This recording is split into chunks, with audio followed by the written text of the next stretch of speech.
కబ్జాకు మాజీ కార్పొరేటర్ యత్నం. ఇలా ఉన్నటువంటి కార్పొరేటర్లు, బీఆర్ఎస్లో ఉన్నటువంటి కార్పొరేటర్, బీఆర్ఎస్లో ఉన్నటువంటి లీడర్లు ఇలా కాంగ్రెస్లోకి వచ్చి మళ్ళీ రేవంత్ దగ్గరకు వచ్చి బదన చేస్తున్నారు.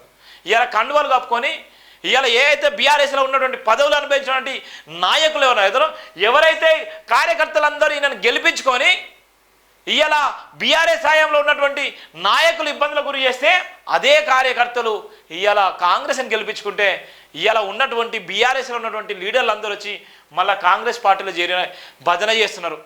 ఇవాళ ఉన్నటువంటి సామాన్య కార్యకర్తలుగా ఉన్నటువంటి జెండాను పట్టుకొని కాంగ్రెస్ను భుజస్కంధాలపై మోసినటువంటి కార్యకర్తలు మళ్ళీ వాళ్ళ కింద పనిచేయాల్సిన అవసరం ఉంది. ఇవాళ రాజకీయ నాయకులు వాళ్ళ అవసరాల కోసం ఏ పార్టీలన్నా మారుతున్నారు. వాళ్ళ అవసరాల నిమిత్తం కోసం వాళ్ళు ఇష్టానుసారం పార్టీలు మారి మళ్ళీ డబ్బులు దండుకుంటున్నారు. కానీ సామాన్య కార్యకర్తలు మాత్రం ఇవాళ అదో గతిలో బతున్నారు. ఇవాళ తినడానికి తిండికి లేని పరిస్థితిలో, ఇవాళ కట్టుకోవడానికి గూడు లేని పరిస్థితిలో ఉన్నారు ఇవాళ కార్యకర్తలు. ఇలా ఎందుకు చేయలేకపోతున్నారు? ఇలా ఉన్నటువంటి మాజీ బీఆర్ఎస్ కార్పొరేటర్ మళ్ళీ ఎక్కడ చేరిందంటే కాంగ్రెస్ పార్టీలో చేరిండు. ఎన్ని కోట్లు అంటే 500 కోట్ల కబ్జాకు ప్రయత్నించేటువంటి నేపథ్యం చేస్తున్నాడు. ఈడ చూస్తున్నాం మనం 500 కోట్ల ప్రభుత్వ భూమి కబ్జా, మాజీ corporator big sketch, CM Revanth ఆదేశాలతో సీన్ రివర్స్.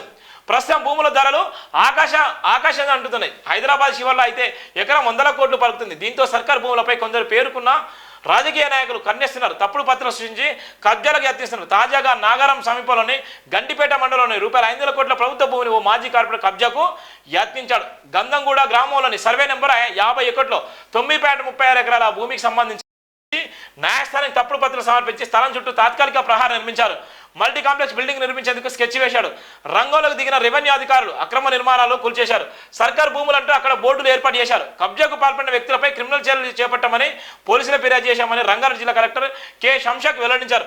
రెవెన్యూ అధికారులు తెలిపిన వివరాల ప్రకారం గంధంగూడ గ్రామంలోని సర్వే నెంబర్ 51లో 9.30 ఎకరాల ప్రభుత్వ భూమి ఉంది. సన్ సిటీ పక్కనే ఈ భూమి ఉండడంతో ప్రధాన రాజకీయ పార్టీకి చెందిన ఓ మాజీ కార్పొరేటర్ 10 ఏళ్ల క్రితం నుంచి కబ్జాకు ప్రయత్నాలు ప్రారంభించాడు. అప్పట్లో పార్టీ రాష్ట్రాల అధికారంలో ఉండడంతో భూములను సొంతం చేసుకునేందుకు స్కెచ్ వేశాడు. అవి ప్రభుత్వ భూములు కావని ముంతాకా వ్యక్తులు లేదా సంస్థలకు నిజం విరాళంగా ఇచ్చిన భూములని తప్పుడు పత్రం సృష్టించాడు. సబీనా సుల్తాన్ ఓ మహిళకు నిజం ఆ భూమి ఇచ్చారని, ఆమె వారసుల తమకు జనరల్ పవర్ ఆఫ్ అటర్నీ ఇచ్చారంటూ హైకోర్టులో తన కుమారుడు అభిషేక్ పేరుతో రిట్ పిటిషన్ దాఖలు చేయించాడు. ఆ రిట్ పిటిషన్ హైకోర్టు తిరస్కరణంతో సదరు మాజీ కార్పొరేటర్ రంగారెడ్డి జిల్లా ట్రిబ్యునల్కు ఆశ్రయించాడు. సబీనా సుల్తాన్ ఆమె వారసులు జీపీనిచ్చిన భూములను అభిషేక్ కేటాయించాలంటూ ట్రిబ్యునల్ గతేడాది తీర్పిచ్చింది. వాటి ఆధారంగా అప్పటి రంగారెడ్డి జిల్లా కలెక్టర్ పట్టా భూములేనంటూ ఆదేశాలు జారీ చేశారు.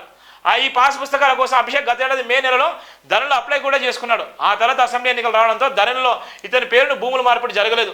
ప్రభుత్వం మారిపై సీఎం రేవంత్ రెడ్డి ప్రమాణ స్వీకారం చేయడంతో సీన్ మొత్తం రివర్స్ అయింది.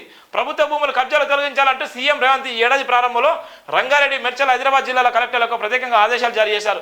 సీఎం ఆదేశాలు ప్రభుత్వ భూముల రికార్డులు పరిశీలిస్తుండగా గంధంగూడలోని 9.30 ఎకరాల సర్కార్ భూమి వేరే తెరపైకి వచ్చింది. 1950 నుంచి అవి ప్రభుత్వ భూములుగానే ఉన్నాయంటూ అభిషేక్ నోటీసులు పంపారు. దీంతో అభిషేక్ ఈ ఏడాది మార్చిలో హైకోర్టులో పిటిషన్ దాఖలు చేశారు. ఈ భూములను అమ్మేందుకు అనుమతులు ఇవ్వాలని అభ్యర్థించారు. పిటిషనర్ అభ్యర్థిని పరిశీలించిన న్యాయస్థానం నిర్ణయం తీసుకోవాలంటూ రంగారెడ్డి జిల్లా కలెక్టర్తో పాటు రెవెన్యూ అధికారులకు ఆదేశాలు జారీ చేసింది. భూములకు సంబంధించిన అధిక ఆధారాలు సమర్పించిన రంగారెడ్డి కలెక్టర్ మరోసారి నోటీసులు జారీ చేశాడు. అయితే అభిషేక్ ఆధారాలు సమర్పించలేదు.